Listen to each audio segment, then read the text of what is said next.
ఎల్లుండి Baburao petrol bunk ఆటోలో జరిగే తెలంగాణ పెయింటింగ్ వర్కర్స్ యూనియన్ ఎన్నికల తమ ప్యానెల్ అభ్యర్థులను గెలిపించాలని మాచర్ల తిరుమలరావు పిలుపునిచ్చారు.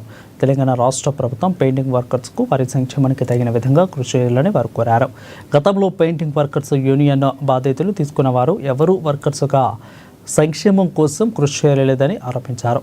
పెయింటింగ్ వర్కర్స్ ఎవరు కూడా ప్రలోభాలకు లొంగకుండా ప్రజాస్వామ్యబద్ధంగా ఓటమిని ఎన్నికించుకుని ఎన్నికల్లో పాల్గొనాలని పిలుపునిచ్చారు. తమ ప్యానెల్ అభ్యర్థులు గెలిపించాలని పిలుపునిచ్చారు. 5వ తారీఖు ఆగస్టు 5/8/2025 మంగళవారం మన పెయింటింగ్ యూనియన్ ఎన్నికలు కన్వీనర్ గారు మజీద్ గారు ఆధ్వర్యంలో నిర్వహించడం జరుగుతుంది. ఈ ఎన్నికలలో భాగంగా నేను ప్రెసిడెంట్గా పోటీ చేస్తున్నాను. వైస్ ప్రెసిడెంట్గా మన మేడపేట రమేష్ గారు పోటీ చేస్తున్నారు. ప్రధాన కార్యదర్శిగా నేపల్ సురేష్ గారు పోటీ చేస్తున్నారు. సహాయ కార్యదర్శిగా షేక్ దస్తగిరి పాషా బొట్ల పాషా గారు పోటీ చేస్తున్నారు.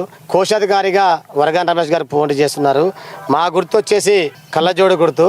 కళ్ళజోడు గుర్తుపై మీ అమూల్యమైన ఓటు వేసి అత్యధిక మెజారిటీతోని మమ్మల్ని అందరినీ ఆశీర్వదిస్తే మేము 24/7 ఈ 3 సంవత్సరాలు మీ అందరికీ అందుబాటులో ఉండి యూనియన్ అభివృద్ధి చేస్తామని మీ అందరికి తెలుపుతూ గత 6 సంవత్సరాల నుండి కూడా మన యూనియన్ ఎలా ఉందో మీ అందరికి తెలిసిందే.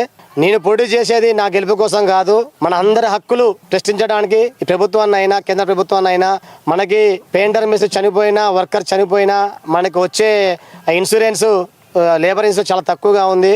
దీనికోసం ఈ మన రాష్ట్ర ప్రభుత్వాన్ని మన తుమ్మల నాగేశ్వరరావు గారి మేమందరం కలిసి గెలిచిన తర్వాత మేమందరం కలిసి వెళ్ళి ఆయన గారికి మనందరం కలిసి మనం 1,30,000 వస్తున్నాయి, సరిపోవట్లేదు. ఆ 1,30,000 రావడానికి కూడా చాలా అడ్డదారులు తొక్కాల్సి వస్తుంది. అక్కడ కూడా సరిగ్గా పని నడవట్లేదు. మేమందరం కలిసి పూజలు పెద్దలు రాష్ట్ర వ్యవసాయ శాఖ మంత్రి తుమ్మల నాగేశ్వరరావు గారు కలిసి మేమందరం కలిసి కూడా ఈ ఏదైతే మనకి వస్తుందో ఈ ఇన్సూరెన్స్ ఓట్లు వేసి అత్యధిక మెజార్టీతో గెలిపించవలసిందిగా మేము మనస్ఫూర్తిగా